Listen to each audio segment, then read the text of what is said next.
y a definir qué es la nutrición.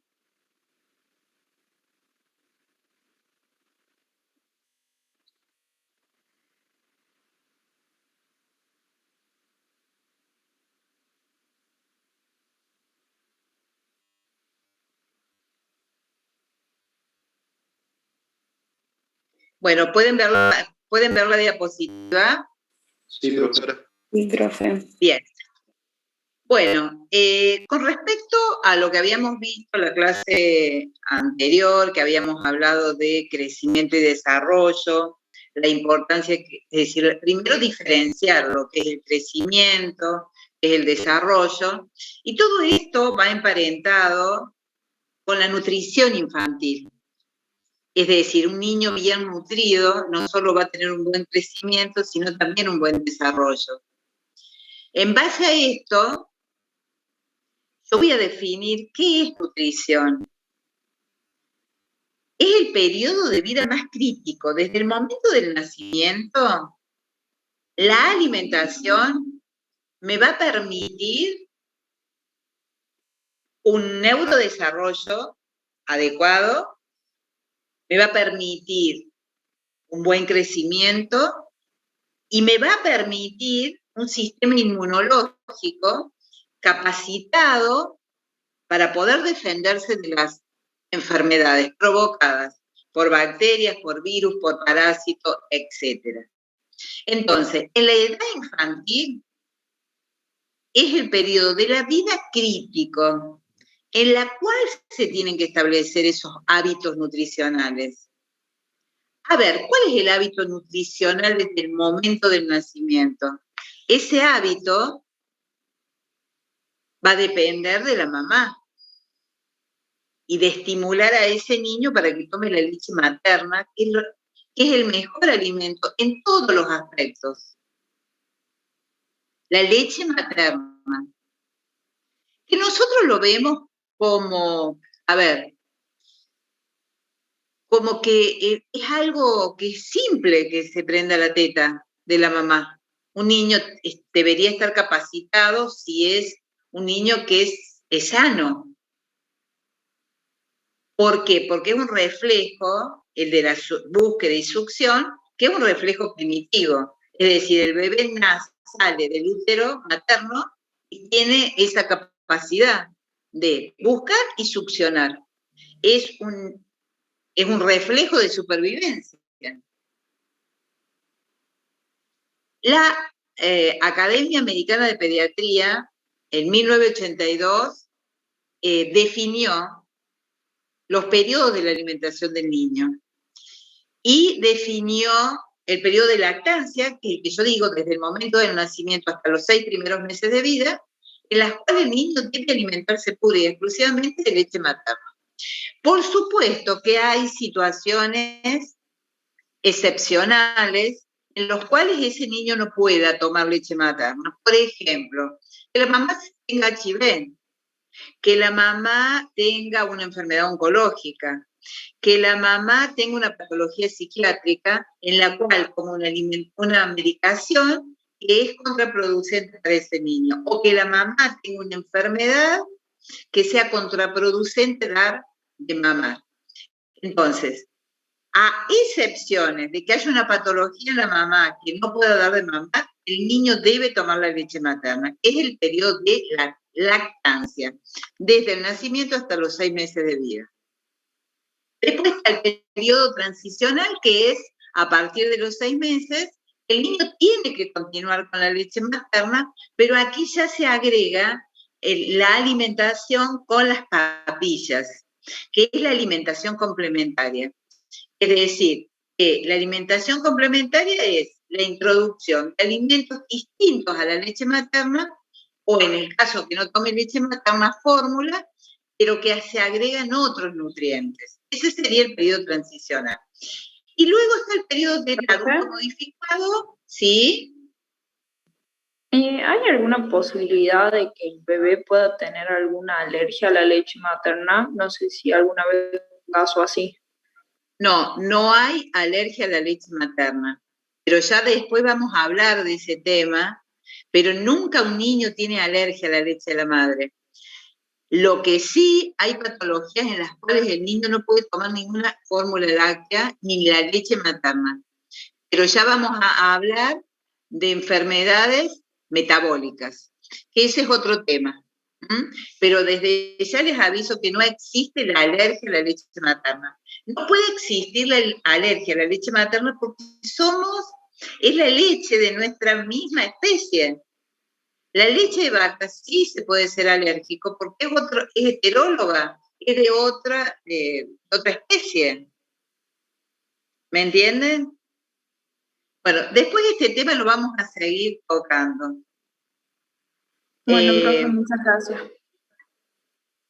Bueno, con respecto al periodo de adulto modificado, sería el que abarca desde la edad preescolar hasta los 7 u 8 años. En realidad, después del año de vida, el niño puede introducir la dieta de la familia, gradualmente, por supuesto, y acorde a lo que se alimente la familia.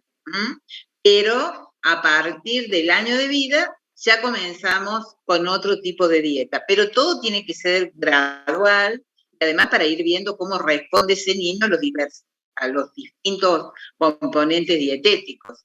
Pero hay algo que a nosotros nos tiene que quedar claro, es cómo nosotros ordenamos o planificamos una dieta. Primero, ¿qué tienen esos nutrientes? ¿Hay proteína en esos alimentos? ¿Hay grasas? ¿Hay hidratos de carbono? ¿Hay azúcares? ¿Qué es lo que estamos aportando? Porque si yo a un niño le doy solamente fideo, a ver, ¿hay alguna proteína en los fideos? No, le estoy dando hidratos de carbono. Entonces, la alimentación tiene que ser equilibrada, en donde yo tenga en cuenta todos estos componentes necesarios para las funciones del organismo. Cada edad tiene un requerimiento energético, va a depender de la maduración funcional de ese niño y de los hábitos familiares y culturales. ¿Qué quiere decir esto? Estos periodos. Por ejemplo, ¿por qué el niño a los 6 meses comienza a comer la papilla?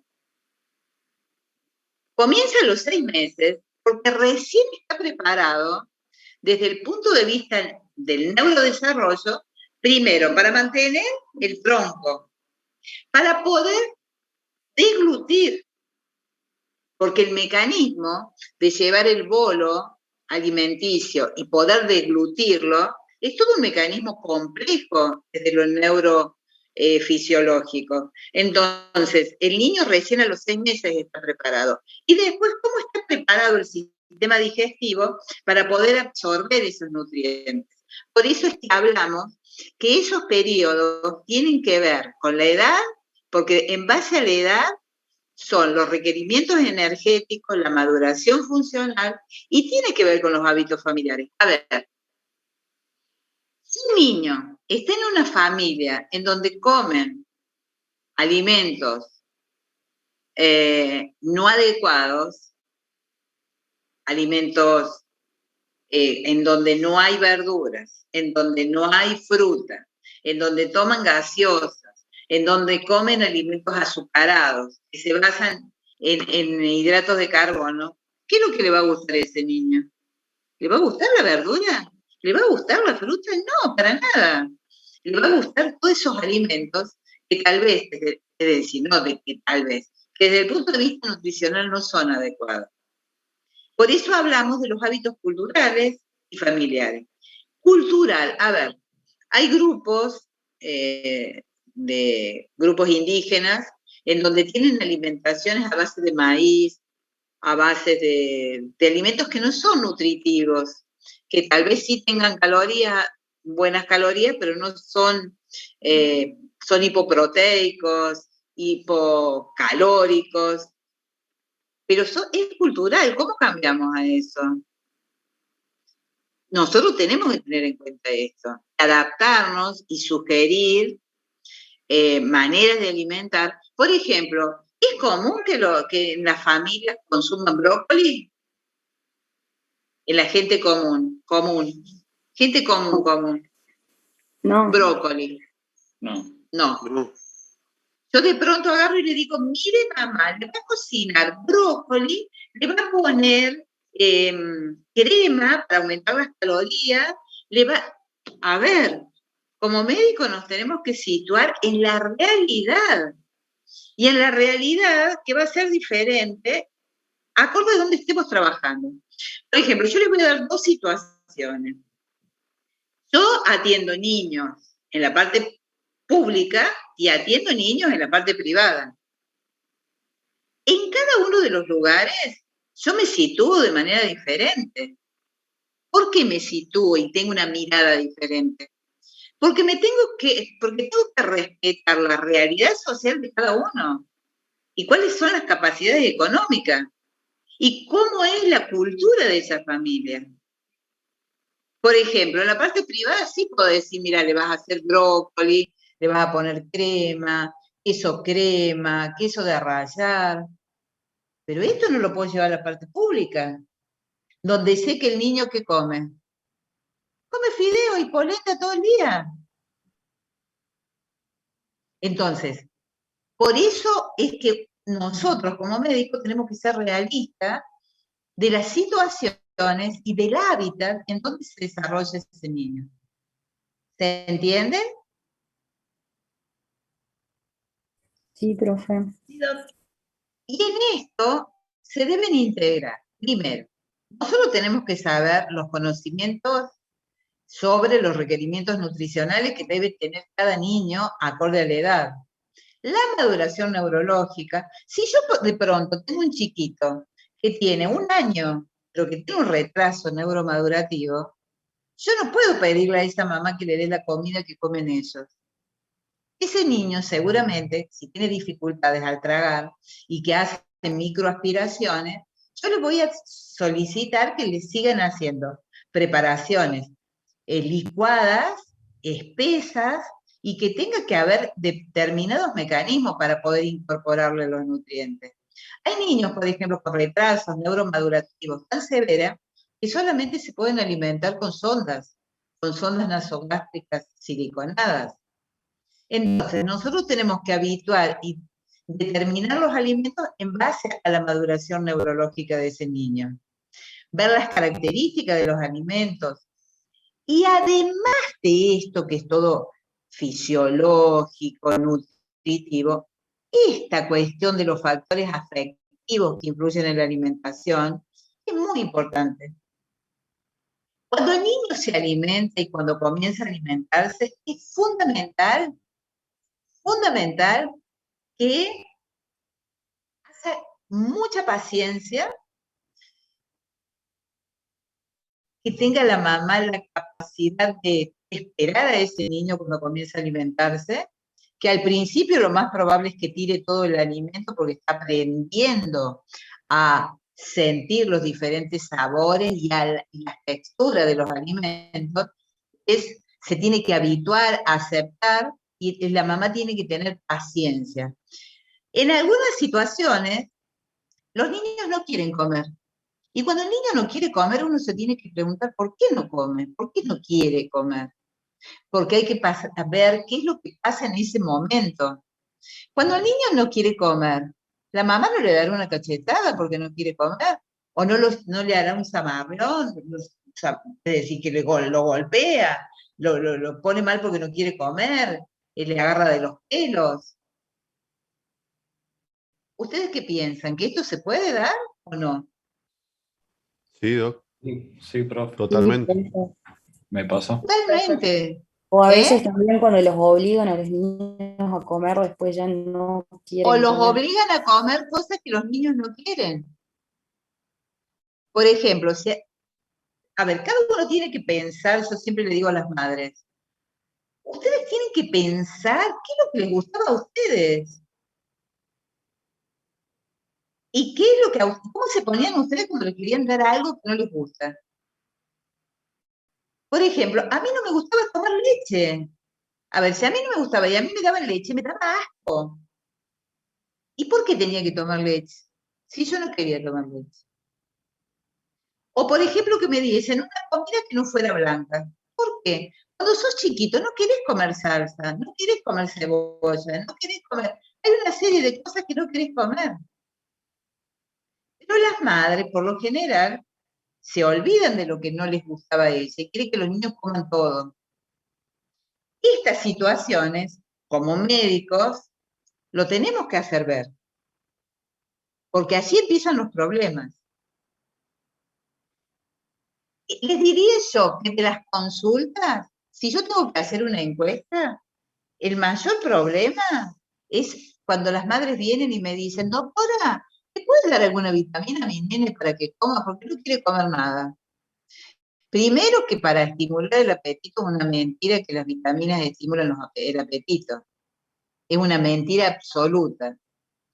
Y si hay sustancias que aumentan el apetito, tienen muchas contraindicaciones.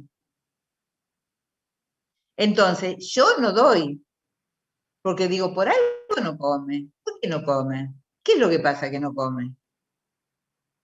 Entonces, esas son las cuestiones que, aparte de los conocimientos que podemos tener desde el punto de vista científico, también tenemos que relacionar con la realidad que se vive, que tiene que ver con una realidad social, económica, y la mamá, ¿me entiende la mamá cuando yo le explico?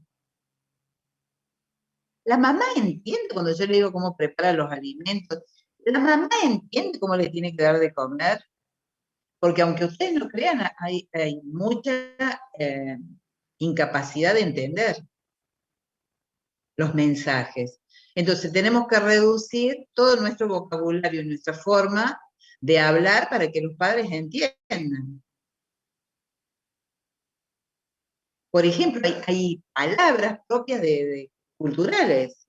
Por ejemplo, hay una palabra acá en La Rioja cultural en la cual dice la gente, cuando el niño está con diarrea, por ejemplo, dice, tiene caca chulla. Eso es un término propio de La Rioja. Viene alguien y dice, ¿qué es chullo? ¿Qué es chullo? La gente habla de así cuando habla de diarrea. Entonces, ese tipo de cuestiones, uno no se puede reír de los padres. Uno se tiene que poner a la altura del padre para poder entenderlo y poder explicar. Por eso cuando yo hablo de lo cultural, que seguramente los chicos de Brasil también tienen terminologías que son propios, culturales de allá, y de acuerdo a los grupos. Por ejemplo, allá hay muchos aborígenes en Brasil, que deben tener su manera de explicar cuando hace cacas o deposiciones de determinadas características, es la alimentación, que hay que adaptarse y llevarlo a los diferentes lugares donde ustedes desempeñan como médicos, vayan a desempeñar en el futuro, dentro de poco. Hay que ver las características de los alimentos, los factores afectivos, les había dicho, y nosotros tenemos que recomendar. Y va a ser diferente lo que yo voy a recomendar en la alimentación a un niño sano y lo que voy a recomendar a un niño que tenga una patología. Pero nosotros tenemos un requerimiento nutricional que es la cantidad mínima de un nutriente que necesita un niño para poder mantener una salud y un normal crecimiento. En lo que tenemos que basarnos para que pueda crecer y cumplir todas sus funciones. Y aquí tienen la distribución calórica de una dieta equilibrada.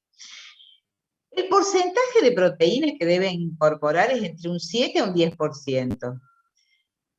De hidratos de carbono entre un 35 a un 65%. En grasas entre un 30 a un 50%. Y tiene que haber ácidos grasos esenciales entre un 1 a un 3%. A ver, ácidos grasos esenciales, ¿en dónde les parece a ustedes que puede haber este tipo de ácidos grasos? En la palta, en la nuez, bueno, en la leche materna. ¿Dónde más? En los pescados. Exacto, muy bien, muy, muy bien. Imagínense ustedes, vos pensás la palta, es pepita de oro. El pescado, no, hay ciertos grupos sociales que les es muy difícil consumir pescado también. Entonces, cuando vos ves, vos decís, desde ya te das cuenta que tienen ácidos grasos esenciales en déficit. Grasas probablemente que cumplan con este requerimiento, los hidratos de carbono también. Y acá también tenemos otro déficit. Es muy probable que la cantidad de proteínas y de ácidos grasos esenciales no sean los adecuados y que haya un déficit de vitaminas y minerales. Esto nosotros lo tenemos que tener muy, muy en cuenta. Pero uno puede preguntar ¿por qué? ¿Por qué puede pasar esto? A ver, hay una cuestión cultural también, porque vos podés tener pobreza, pero aún teniendo pobreza, podés si tenés un patio, hacer una quinta y tener vegetales. Podés cosechar. Antes la pobreza en la Argentina, personas con bajos recursos tenían en sus casas una quintita, criaban pollos, criaban animales para consumir y tenían verduras. Ustedes hoy van a vayan a los barrios donde hay mucha pobreza y fíjense en si alguien tiene una quinta hecha o tienen algún animal, un pollito criando para consumo propio. Olvídense. Eso es, ¿qué falta? ¿Qué es eso? Eso es falta ¿de qué? ¿Qué les parece a ustedes que sería eso? Falta de educación, profe, de educación nutricional. Y aparte hay un problema cultural que está viviendo. Cultural, serio. Para que un La niño gente pueda es vaga. comer, ¿eh? La gente también es vaga hoy en día, no tiene ganas de hacer cosas, tener así un lugar para cultivar, indica cuidado, que lo rieguen, y hoy la gente no tiene ganas de hacer nada. Por eso yo digo También, que Doc, es hay cultural. muchas madres jóvenes, adolescentes. Hay muchas madres jóvenes, adolescentes, pero eso es, pero vos Falta de podés ser educación. joven, claro, y cultural. Tenemos un problema cultural muy serio en nuestro país.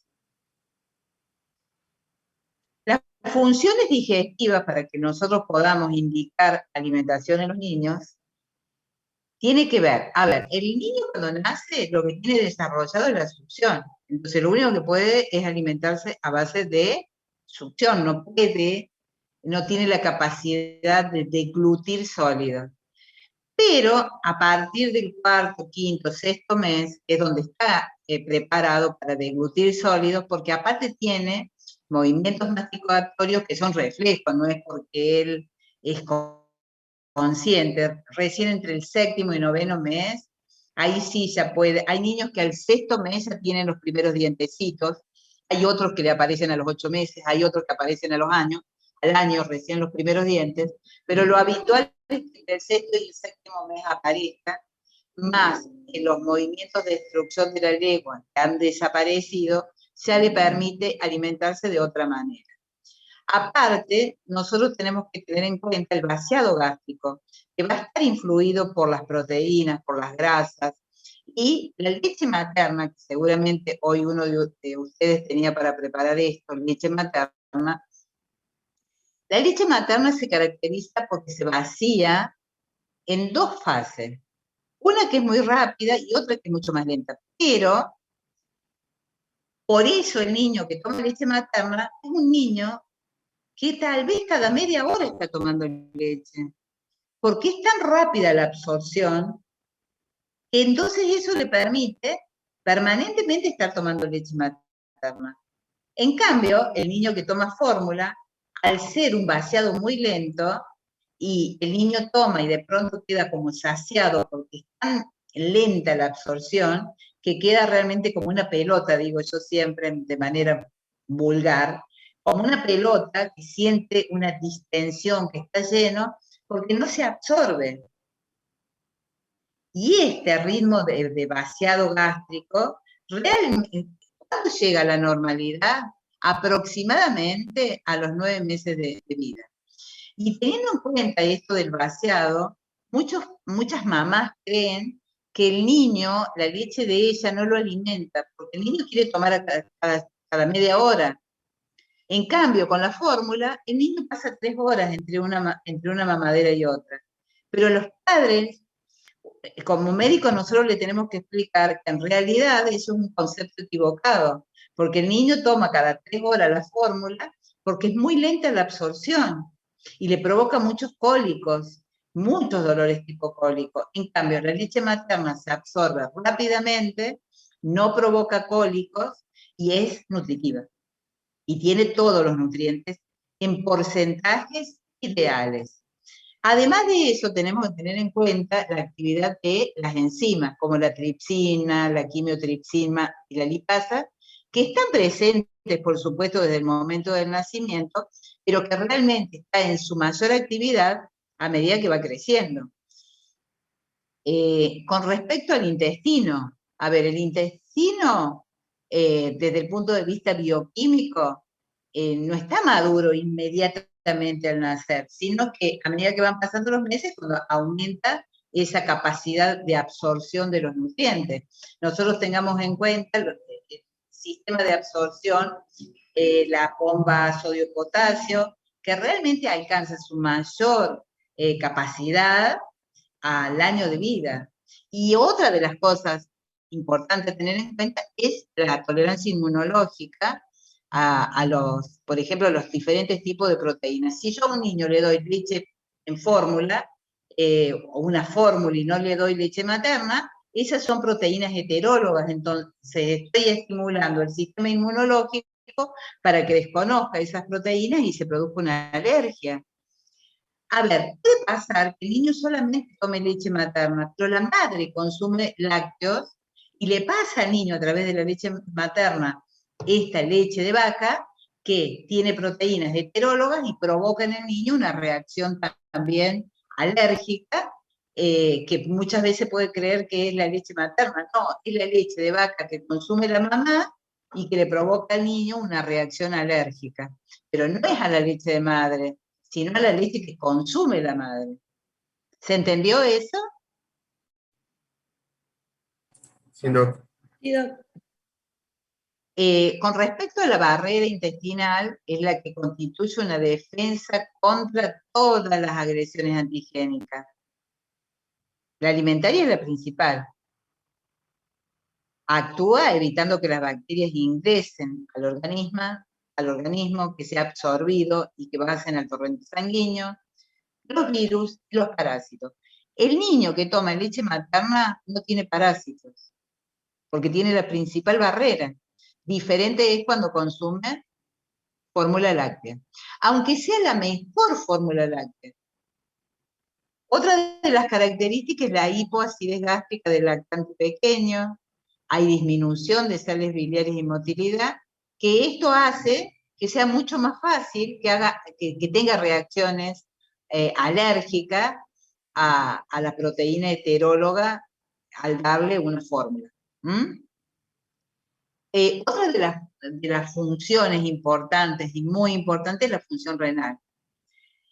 No está capacitado el niño a recibir una fórmula que tiene tanta cantidad de solutos. Es una sobrecarga para el riñón de ese niño.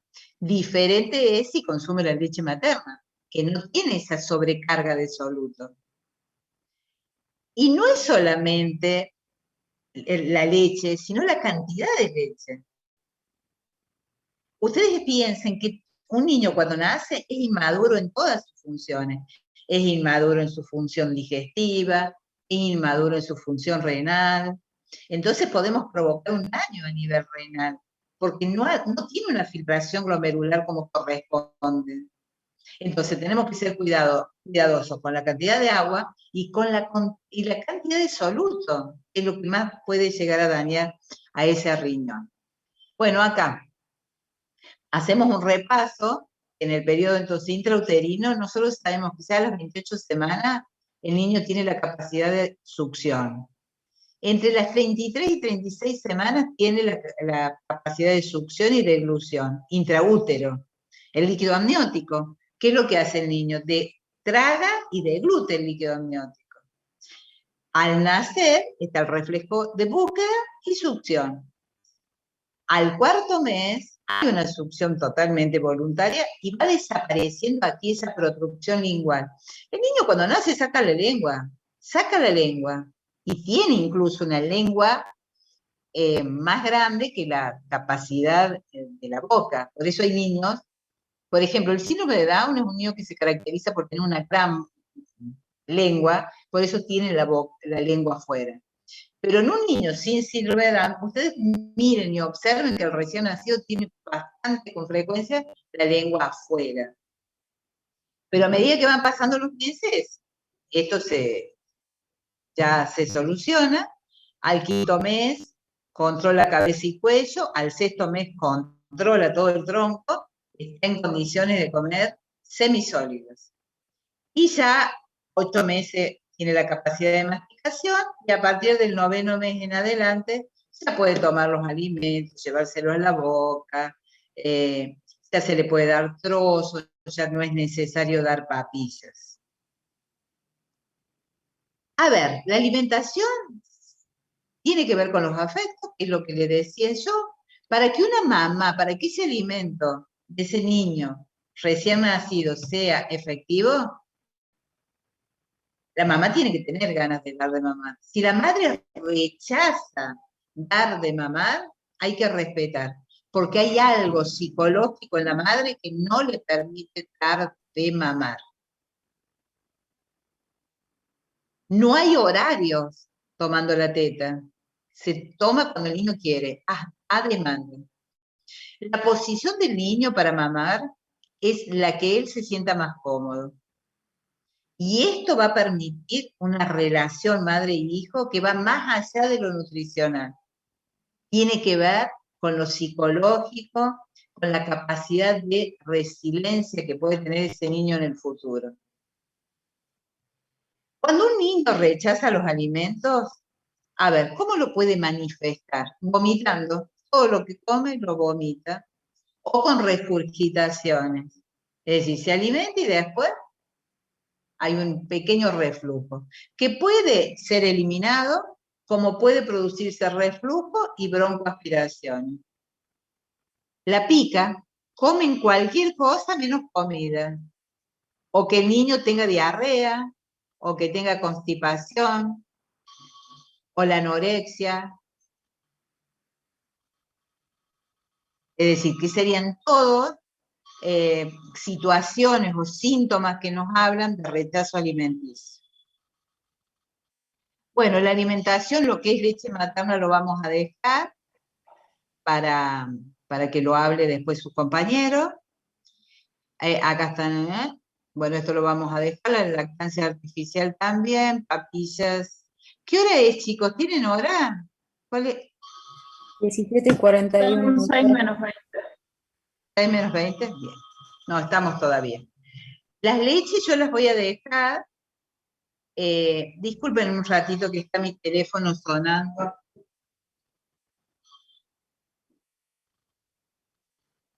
No es nada importante. Bueno, papillas. ¿Cuándo comienzo con las papillas? Las papillas comienzo a los 6 meses. Pueden ser papillas, yo les cuento qué es para mí más importante. Que el niño aprenda a sentir los sabores y las texturas. Entonces comenzar de a poquito. Se puede empezar con frutas, se puede comenzar con verduras. Es indistinto. A mí personalmente, eso queda a criterio de cada médico, lo que pueda sugerir de acuerdo a la experiencia. A mí me gusta que comiencen con frutas, manzana, banana, pera, durazno, sin azúcar. No suelo comenzar con cítricos, porque los cítricos suelen ser alergénicos, entonces prefiero comenzar solamente con manzana, con banana, pera y durazno, pero introduciendo de a una fruta para que aprenda a diferenciar las texturas y los sabores. Pero se puede comenzar, por ejemplo, con papillas de verdura, zapallos, zanahorias, papas, sin sal y con aceite, aceites vegetales, es lo ideal. También puedo ponerle leche y hacer un soufflé. Los jugos a mí personalmente no me gustan, en algunas bibliografías está sugerido, por eso dice ahí jugo, y caldos. Pero los caldos no son los caldos que ustedes van y compran procesados. Cuando hablamos de caldos, hablamos después de haber hervido verduras, carnes, sopas naturales. También lo podemos poner para darle mayor fluidez al puré o darle también mayores calorías. O el aceite. A mí me gusta el aceite, los aceites vegetales, que son el aceite de maíz, o el aceite de oliva, o el aceite de girasol. No las mezclas de aceite, en donde hay ácidos grasos que no son adecuados. Las harinas, ¿qué es lo recomendable? Yo aproximadamente las harinas no las indico al sexto mes, sino al séptimo mes, como las vitinas, la polenta,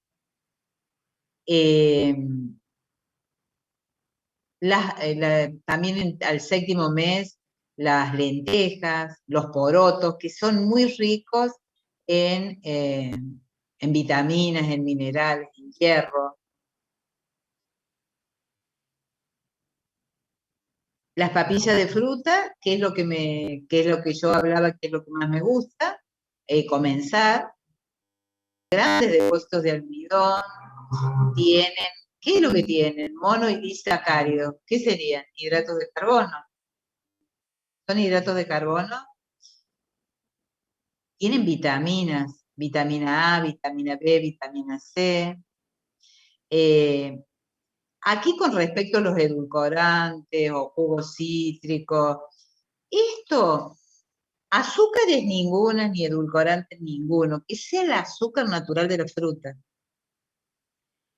Y con respecto a los yogures, sí, el yogur al sexto mes se puede dar, séptimo mes, el yogur de vainilla firme.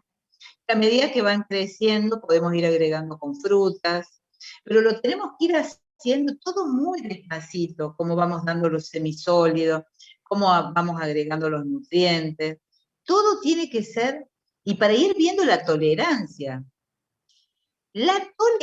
que tienen a los diferentes componentes. Por ejemplo, los purés o papillas de verduras, entonces tienen que ser bien cocidos, aplastados, soufflé.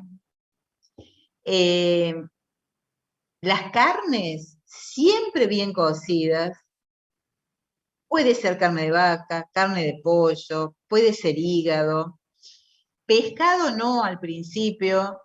El cerdo también está recomendado, pero tampoco en los primeros meses de vida no lo recomiendo.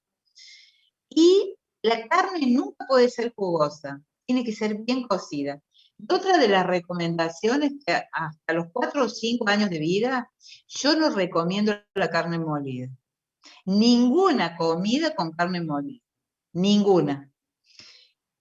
Por lo general a mis pacientes les sugiero que después de los 5 años que pueden consumir carne molida bien cocida, pero antes no. Así que nada de hamburguesas, nada de comidas que tengan carne molida. Doctora, ¿Sí? por el síndrome urémico hemolítico en el niño. Tal cual, sí, por el síndrome urémico.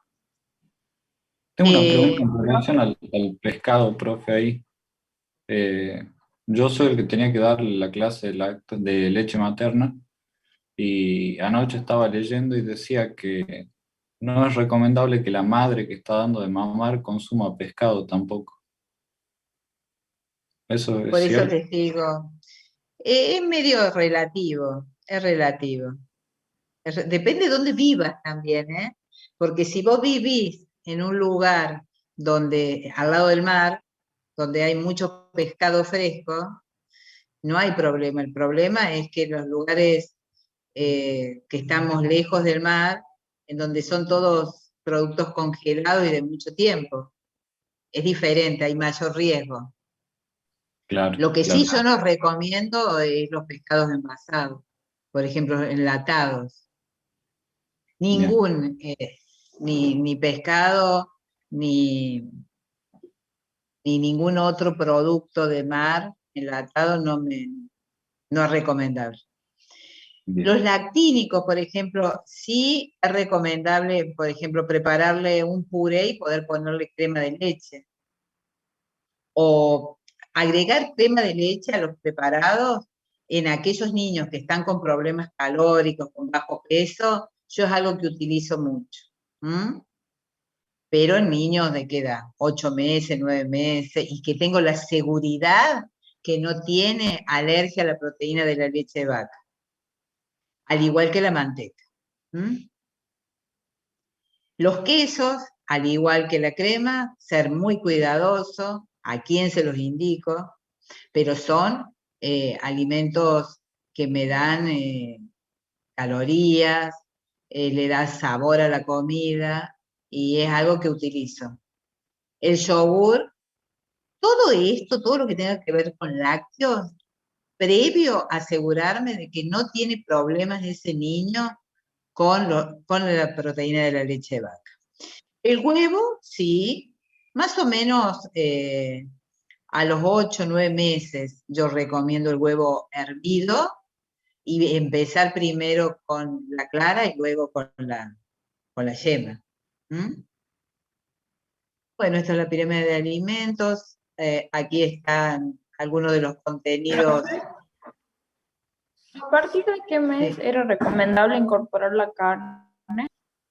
La carne desde el 6º mes. Bien, gracias. La carne, es decir, si ustedes me preguntan a mí cómo yo indicaría una alimentación acorde, es comenzar a partir del 6º mes con el puré de frutas. Manzana, banana, pera, durazno. Una vez que se adapta a la fruta, que acepte la fruta, introducir el puré de zapallo, zanahoria, con carne, todo mixado. Todo tiene que ser la carne bien cocida y después pasada con un mixer, entonces se hace una papilla. Y la fruta como postre. Y tienen que comenzar a tomar agua. A tomar agua. Es importantísimo esto, decía, el 6º mes el niño toma agua. En cambio, antes de los 6 meses de vida, si toma leche materna exclusiva, no necesita tomar agua. Pero si toma fórmula, sí puede tomar agua. Luego, una vez que acepta el puré de verdura, de fruta, y ya acepta la carne, eso es en el 6º mes. En el 7º mes yo agrego el yogur, agrego la vitina, agrego la polenta con verdura, la vitina con verdura, sigue con las carnes. Le puedo agregar a la verdura, por ejemplo, zapallo verde, acelga o espinaca, brócoli, todo hecho puré. Es decir, por lo menos hasta los 8 meses, 8 o 9 meses, yo no indico trozos, todo que sea puré. ¿Mm? Es decir, también depende, algo que nosotros tenemos que tener en cuenta, que cada una de estas funciones va a depender del niño. Hay niños que al 6º mes aceptan perfectamente los alimentos.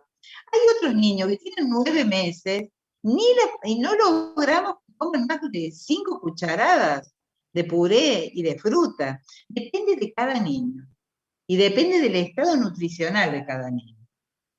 ¿Mm? Bueno, todo lo que es el tema de las leches van a quedar para la próxima clase. No tenemos tiempo hoy. ¿Por qué? Porque yo quiero ver quiénes están. Yo les dije que yo iba a tomar asistencia y la voy a tomar todas las clases.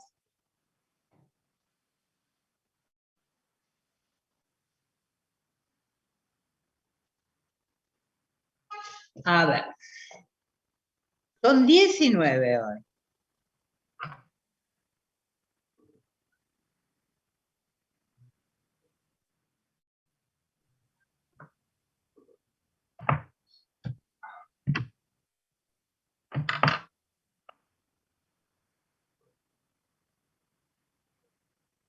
Bueno. ¿Están todos hoy? ¿Qué pasó? ¿Qué pasó? ¿Álvaro? ¿Elio Álvaro? Está hablando, pero no se le escucha, profe. Bueno.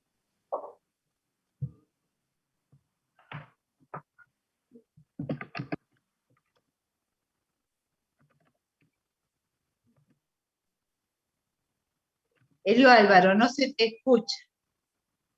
Presente, profe, ¿se escucha? Sí, faltaste la primera clase. Chamón, sí, lo vi toda la clase, Chamón. Lo tengo registrado, o sea. Chumacero. ¿Se escucha, profe? Y quiero ver, aparte de cosas, quiero verte. No, Chumacero. Chumacero.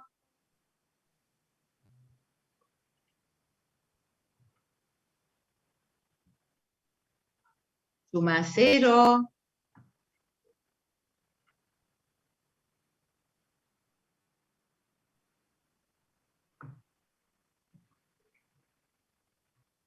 Chumacero. Presente, profe. ¿Qué pasó?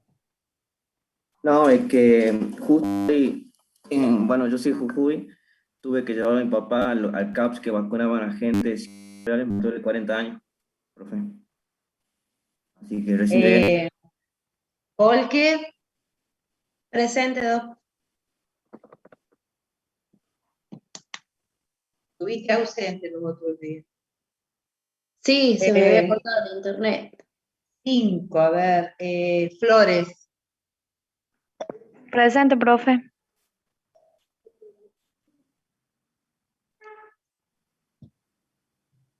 Goncalves de Sousa.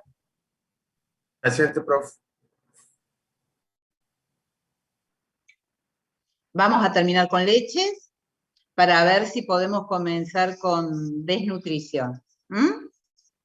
Así que nos vemos. Chau, chau. ¿Han podido ver las clases por la plataforma?